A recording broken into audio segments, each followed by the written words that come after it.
नमस्कार, प्रणाम। कैसे हैं आप सभी?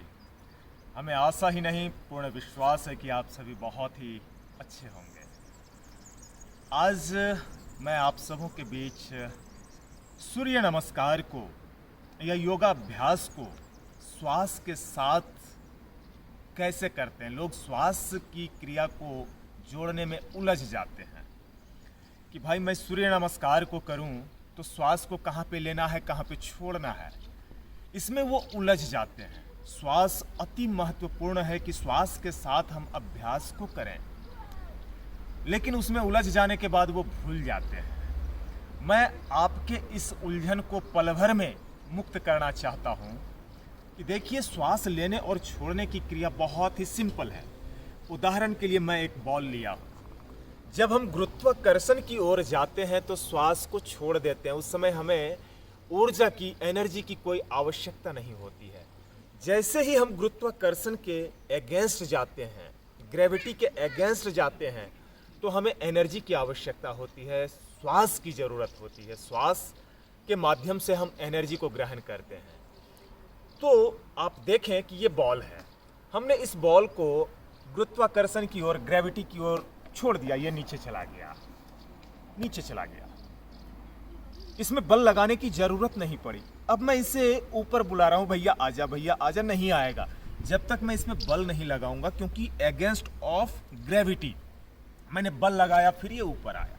ठीक उसी तरह से जब हम सामने झुकेंगे तो श्वास को छोड़ेंगे, पीछे आएंगे तो श्वास को भरेंगे।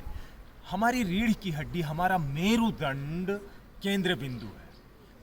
मेरुदंड से, कमर से अगर हम सामने झुकते हैं तो श्वास को छोड़ते हैं, कमर से पीछे झुकते हैं तो श्वास को भरते हैं, कमर से बाएं मुड़ते हैं, गुरुत्वाकर्षण की ओर जाते हैं तो श्वास को छोड़ते हैं, कमर से दाएं मुड़ते हैं तो श्वास को छोड़ते हैं, और कमर से जब सीधे दाएं से बाएं आते हैं या सीधा होते हैं तो श्वास को भरते हैं। बस यही सिंपल थ्योरी है श्वास को भरने और छोड़ने का। गुरुत्वाकर्षण की तरफ जाएंगे, श्वास को छोड़ेंगे, गुरुत्वाकर्षण के विपरीत आएंगे तो श्वास को भरेंगे। आज हम सूर्य नमस्कार का अभ्यास करने जा रहे हैं, और सूर्य नमस्कार के अभ्यास में आप देखेंगे कि श्वास को भरने और छोड़ने की क्रिया कैसे करते हैं, कैसे श्वास के साथ हम सूर्य नमस्कार का अभ्यास करते हैं। जब हम सूर्य नमस्कार का अभ्यास प्रारंभ करते हैं तो सबसे पहले आसन के अगले छोर पर हम खड़े हो जाते हैं। दोनों पांव मिले हुए होते हैं। आपके अधिक जानकारी के लिए मैंने यहाँ पर पट्टा रख दिया है। आप देखेंगे कि इनका अंगूठा पट्टे के किनारे पे है, बॉर्डर पे है। अब यहाँ से हम अभ्यास का प्रारंभ करेंगे और यहीं पे अभ्यास को विराम देंगे, पूर्ण करेंगे। अब देखिए कि सूर्य नमस्कार में हम प्रणाम आसन किस तरह से करते हैं। दोनों हाथों की अंगुलियों को आपस में मिलाते हैं। प्रणाम की स्थिति में श्वास को भरते हुए दोनों हाथ को ऊपर उठाते हैं। श्वास को छोड़ते हुए दोनों हाथों को, जैसे कि भगवान सूर्य देव को हम सहला रहे हैं, उनकी मालिश कर रहे हैं, प्रणाम की स्थिति में आते हैं। प्रणाम आसन, यहां पर सहज श्वास, सहज प्रश्वास। 2 इनहेल, श्वास को भरेंगे, दोनों बाह कान के बगल में, शरीर को ऊपर और थोड़ा पीछे खींचेंगे। बहुत ही सुंदर, लाजवाब, आप इसे देखिए। नंबर 3, श्वास बाहर, एक्सेल। 20 अंगुलियां एक सीध में, नाक घुटने से मिले हुए। नंबर 4, अपने दाहिने पांव को पीछे ले जाते हैं। इसका नाम है अश्व संचालन आसन। अंगुलियां खड़ी रहेंगी, छत की ओर, आकाश की ओर देखेंगे। इसमें श्वास को पूरी तरह से भरे हुए हैं। नंबर 5, दोनों पांव के अंगूठे मिले हुए, एड़ी मिली हुई, पर्वतासन। इसमें श्वास को पूरी तरह से बाहर निकाल देते हैं और माउंटेन पोज, पर्वत की आकृति बनाते हैं। नंबर 6, श्वास को बाहर ही रोक कर रखते हैं। नंबर 6, दोनों घुटना जमीन पर, छाती जमीन पर और चिन, ठुड्डी जमीन पर। इसमें बाहर ही श्वास को रोक कर रखते हैं।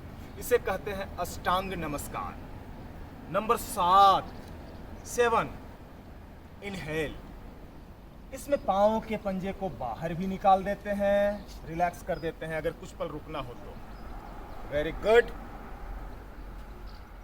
श्वास पूरी तरह से अंदर रहेगा। नंबर 8 पुनः पर्वत की आकृति, श्वास पूरी तरह से बाहर। बहुत ही सुंदर। 9 जिस पांव को आगे रखे थे उसी पांव को हम आगे ले जाएंगे। अंगुलियां 15 अंगुलियां एक सीध में। श्वास अंदर है। 10 श्वास पूरी तरह से बाहर।